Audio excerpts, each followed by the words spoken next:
We wonder why our culture is depressed when depressed people get all the love and attention. Isn't that interesting? It's hard to figure this one out, isn't it? So what I want you to do is you got to make a choice. You can either bow your head and fit in, because if you stand out, then there are going to be a few people that are going to take shots at you, and that comes with the territory. So you either get to live with your head bowed or live with your head high and take a few hits and enjoy your life like most people never will. But you got to choose, because you can't live in between. There is no in between. You either step up or you step down. So right now, decide which one you want, and the easiest way to decide is first do a little celebration and see how it feels to cut loose, and then decide, no, I want to stay back here, or decide to stay there. How many want to go for it? Say aye. So rule number 1, feet must come off the ground. Rule number 2, use your hands. Rule number 3, use your...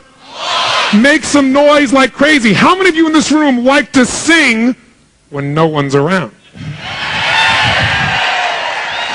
You're in your car, you're rocking, you get the stoplight, you're still singing and rocking, you look over, someone is staring at you in the next car, you quickly pick up the cellular phone like you've been talking to somebody. The reason you like to sing is because in order to sing, you have to move different muscles in your body, and therefore you get to feel them. The more you want to feel, the more you got to move. Your voice, your body, your face, your gestures, everything. And we're going to only do this for 15 seconds of total celebration. We shake the room because we don't want to make you too happy too quick. This may screw things up. Are you ready? We'll count it down, 1, 2, 3 with clapping, and then we'll celebrate. Here we go. By the way, keep an eye on the person next to you. Make sure they're not, woo. Ready? Here we go. 1, 2,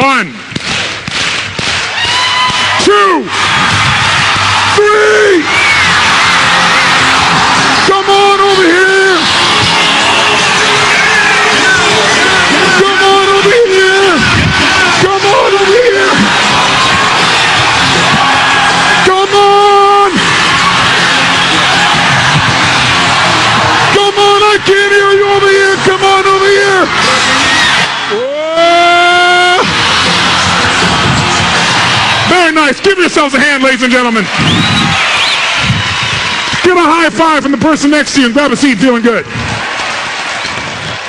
Grab a seat.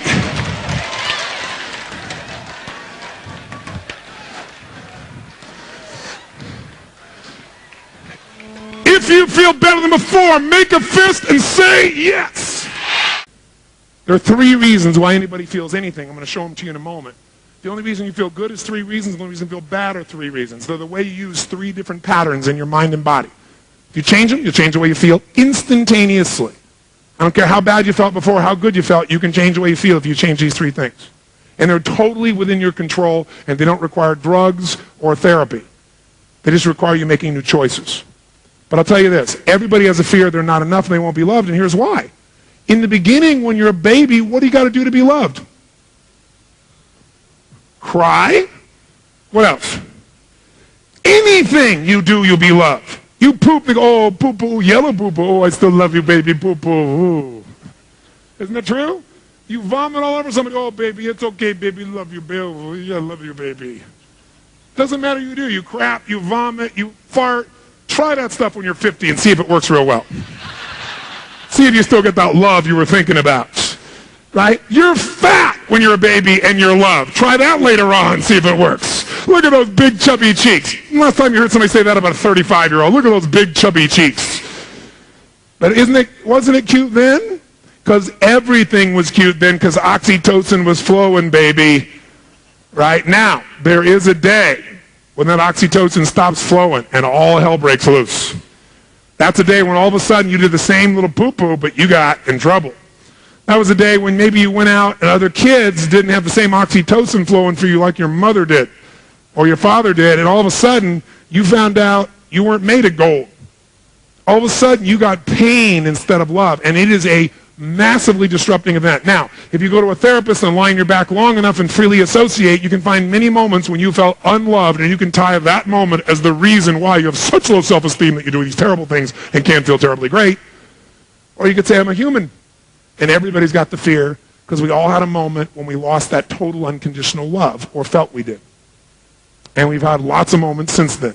How many have had people treat you in a less than unconditionally loving way at some stage of your life? Could I see a show of hands here? How many have this happen more than once in your lifetime? Say, I. How many think this may occur again in the future? Say aye.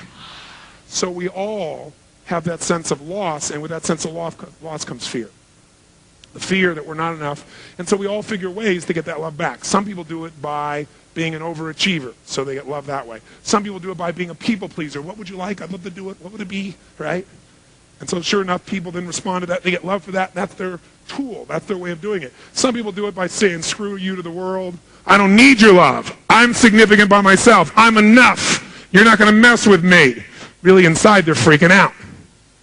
But they have this surface thing that they do to push everybody away, so they give no one the power to make them feel insignificant. We all have a fear we're insignificant and unloved, or will be. So that's all that's happening for you. It's called being a human. It just shows up in a context because you call it picked a profession where on a regular basis you need to make requests of people, and lots of times they're going to say no, and their no becomes for him rejection, failure. Worthless is the word he would never say that he really felt. He doesn't want to say worthless because that scares the hell out of him. So he says, not successful. Failure, not successful. You'll never get the worthless because that's a scary word to say. No one wants to say they feel worthless, but that's what everybody's afraid of feeling. Now, search your own heart, your own experience, and see if that's true. And it's probably not true for you, but how many have seen other people have a fear of being worthless or not being loved or not successful? Other people. How many have seen that? Of course, those other people have those feelings. So maybe you do too at times. Now, I know you don't feel that way when you're competent and you're in charge and you're in control and everything's going your way.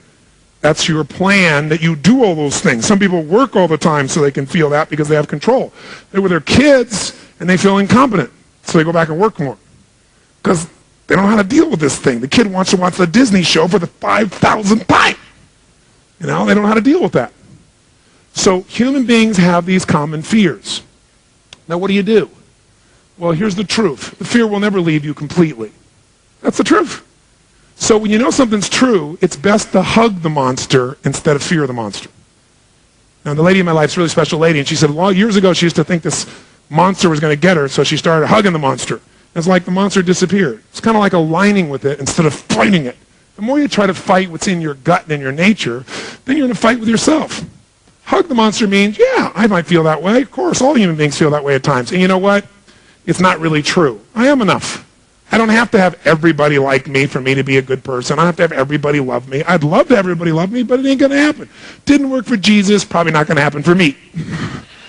Okay, if he couldn't pull it off, I don't think there's much hope for me pulling off everybody loving me, right? So unless you want to practice putting holes in your hands, this is probably a good thing for you to realize to align with instead of to fight, right? Because there's probably good evidence that you're not going to succeed at everybody loving you all the time. Now, that doesn't mean you can't enjoy where it's there. So learning how to overcome the fear is most important because here's what most of us do. And you'll learn this. I'm telling you this now to give you the big picture. Then the seminar is going to be about doing. And when we do these things this weekend, what I'm telling you now will show up. And I'm telling it now so you have a way to recognize it. You follow me on this? I don't want to sit here and lecture to you. Tonight I got to dump kind of the load on you a little bit so your mind, when things happen, will go, oh, that's what he was talking about. That's it. Whoa, it's true. Okay, now that it's true, here's what I do. Easy. You know how to deal with it. So when it comes to these two fears, these primary fears, they're not going to go away.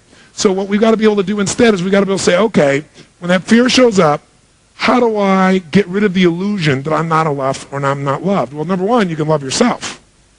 Right? Can you love yourself? Yes or no? Most people say, but I don't know how to love myself. Well, how do you love a stranger? If you met somebody and you wanted to know, I love you, and you wanted to experience that you love them, what would you do? Someone tell me, what would you do to try and make somebody know you love them? You tell them you love them. How many of you tell yourself, I love you? I love you, Tony. We live in a culture where, what's the matter with you? That's egotistical, that's crazy. No, in the Bible it says, love thy neighbor like thy... Interesting. That implies that you love yourself first. And we all know intellectually, whatever you believe religiously doesn't matter, whether you believe in the Bible or anything else, we all know that if you don't love yourself, you got nothing to give anybody else. You can't give somebody what you don't have. So you tell them, how else would you let somebody know you love them? What else would you do? Take them sailing. Okay, that would probably work for you too then, wouldn't it? You'd spend time with them, wouldn't you? Most of us spend the least amount of time with ourselves than anybody today, in terms of real quality time. What else would you do? Do things to themselves. Kiss yourself. Right? And And in our culture, it's weird, but you know what's interesting? We do all these things for other people. Do something for them. Offer things, create things. We don't do that for ourselves. You don't love yourself because you don't believe you love yourself because you don't do the things that you do for other people that you love. You do the same things that you do for other people, or even similar things, you'll feel similar feelings. It's not that difficult to reassure yourself, but as long as you have to count on everybody else responding a certain way, you got to live in fear. And that's the piece that we want to avoid as far as things are concerned. Now, he's telling me that he has a human fear, and what he's got to do is get around it. The way he gets around it is he builds himself up, and he builds himself up by changing what things mean. As long as you say no to me, it means I have failed and I'm rejected. I'm going to have a hard time putting myself out there because that's putting out my deepest fear on earth. But if I change what your no means to me, which do we have that power, yes or no? Then if it means to me you just said, no, it's not the right time for you, or I didn't present this effectively enough today, whatever I make up something else, then with a different meaning, it feels totally different.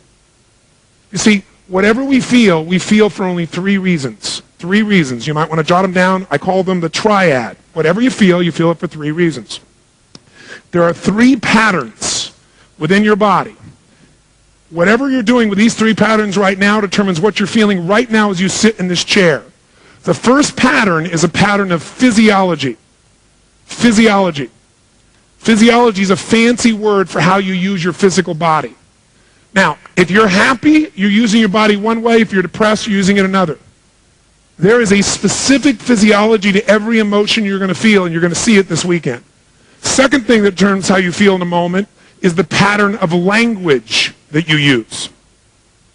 Do the words we select change the way we feel, yes or no? If I come along to you right now, and I look to you and I say, John, you're mistaken. How does it feel if someone says you're mistaken? What if I said, John, you're wrong? Does that change it a little bit for some of you? What if I said, John, you're lying? Now, just by changing one word, can we change the way it feels to you in your biochemistry, yes or no? Yes. Now, the words you choose or select when you communicate to other people have a biochemical effect, but the words you choose to say to yourself have an even more powerful effect. Now, I'm not talking about positive self-talk where you go, I'm good enough, I'm smart enough, and by golly, people like me. No, I'm not talking about one of those Saturday Night Live specials, no. I'm talking about the significant words that you consistently use in your vocabulary that condition the way you feel on a daily basis. How many of you have ever listened to a speaker, even maybe somebody historic, maybe even a Martin Luther King or John F. Kennedy, or someone who the way they spoke, the words they spoke, impacted you emotionally? How many have had this experience in your life? Say, I. The speaker that affects you the most is you. And most of us have no clue of the language patterns we're using. It's not just positive self-talk. It's the actual words. Some words have a deeper meaning than others. The word failure for this man may not have the same impact as the word failure does for you, but for him, that means worthless. You follow that? That's a word that will ignite him and make his nervous system so tight that he can't say anything or can't put himself out there, or sets a goal and says, I'm going to do it, and takes 2 steps forward and then 3 steps back. And he can't figure out why, because he's got that word in his vocabulary. And anytime that word shows up, his body goes to a certain state. When his body goes there, those words show up. You're going to see they're tied together. So there are words, I call it transformational vocabulary, TV for short. I say watch your TV, watch the vocabulary you use, because certain words are going to ignite different emotions in you than others. And they're different for everybody. You got to find out which words trigger you. We have certain phrases that we say again and again and again that hypnotize us. I call them incantations. They're patterns of language. An incantation is like not a word, but a sentence you say again and again and again. And as you say it, with such certainty, you begin to believe it, and it's true for you. How many of you have ever had the experience, for example, of, let's say someone says to you when you're a kid or as an adult, they say, could you go get me the salt? And you say, I don't know where the salt is. Because you don't know at that moment. Or you don't want to get up. And they say, get me the salt, it's in the kitchen. You go, but I don't know where the salt is. They say, give me the salt. I don't know where the salt is. You give me the salt. Fine. I don't know where the salt is. I don't know where the salt is. I don't know where the damn salt is. You open the cupboard, you look around, you really do look. I can't find the salt. They say it's on the 2nd shelf. I don't know where the salt is. I don't know where the salt is. It's not here. The person walks right in front of you, reaches right in front of your face, and they go, what is this? How many have ever had an experience like this? Say, I. Now, did your eyes see the salt? Yes or no? Yes, your eyes saw it, but your brain did not let you perceive it because it didn't want to turn you into a liar to yourself. When you say, I can't find it, I can't find it, I can't find it, I can't find it, the brain goes, okay, we're not going to turn you into an idiot, so you can't find it. Do you follow me on this? You hypnotize yourself. People say this to me all the time, I don't know what it is, I just can't get this, I just can't get this, I just can't change this, I can't change this. Why do you think I can't change it? Well, maybe because you just said that damn phrase 22 times in a row with total intensity. In psychology, we call this a scotoma, a blind spot, where literally you are blinded to what's right in front of you because of your incantations. Most psychologists don't know where it comes from. It comes from incantations, language patterns that you say again and again until you believe it.